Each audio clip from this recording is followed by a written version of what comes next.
আমার নমিনেশন বাতিল হলে দলীয় কর্মীরা হাততালি দিয়ে আনন্দ করতে পারে, সরকারি অফিসাররা যদি হাততালি দেয় ডাল মে কোচ কালা হ্যায়, এটা বুঝতে আর কোনো অসুবিধা নাই। এখানে তো ওনারা দলীয় কর্মীর ভূমিকা রাখলে তাহলে আলটিমেটলি নির্বাচন কি হবে এটা তো পরিষ্কার। ফেসিদা আমলে একটা মামলায় অন্যায় বেআইনিভাবে আজকে আমার নমিনেশন পেপার ওনারা অ্যাকসেপ্ট করেন নাই। এটা কত বড় যে অপরাধ এবং অন্যায় হয়েছে এটা আগামীতে প্রমাণিত হবে ইনশাআল্লাহ।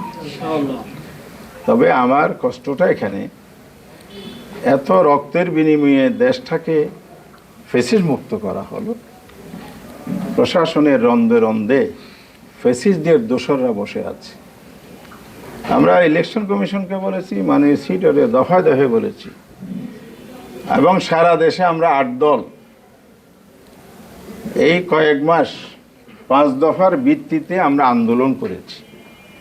আমরা সবাই মিলে বলেছি এই ফেসিস্ট আমলের আমলাদের নিয়ে, দোসরদের নিয়ে সুষ্ঠু নির্বাচন হবে না।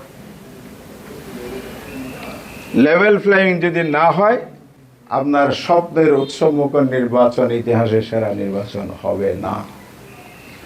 রাস্তায় যে কথাগুলো দাঁড়িয়ে বলেছিলাম, নির্বাচন কমিশনের অফিসে ফুল কমিশনের সামনে আমি নিজেই যে কথাগুলো আমার টিম সহ বলেছিল, আজকের কক্সবাজারের রিটার্ন অফিসার সেটা প্রমাণ করে দিবেন।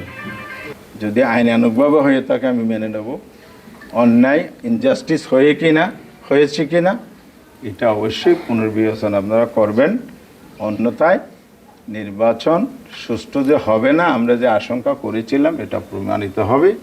আমরা এটাকে তখন সেইভাবেই বিবেচনায় এনে পরবর্তী পদক্ষেপে যাব। এ ব্যাপারে যেন সরকার পরিস্থিতি স্বাভাবিক রাখার জন্য যে ধরনের আইনানুগ পদ্ধতি অনুসরণ করে কাজ করা উচিত এবং লেভেল প্লেইং নিশ্চিত করা উচিত, প্রশাসন নিরপেক্ষ এনশিওর করা উচিত। এ ধরনের অসৎ এবং এ ধরনের বায়াস, এ ধরনের ফেসিস্টের দোসর, এগুলো থেকে প্রশাসনের দায়িত্ব থেকে ক্লোজ করেন এবং জাতিকে সুন্দরভাবে ভোট দিতে দেন। অনেক দিন পরে ভোটাধিকার পেয়েছে, তারা যাতে যার ভোট পছন্দের প্রার্থীকে দিতে পারে, ভোটাধিকার নিশ্চিত করতে পারে। এবারে মাননীয় সরকার, মাননীয় নির্বাচন কমিশন অবশ্যই ব্যবস্থা নেবেন।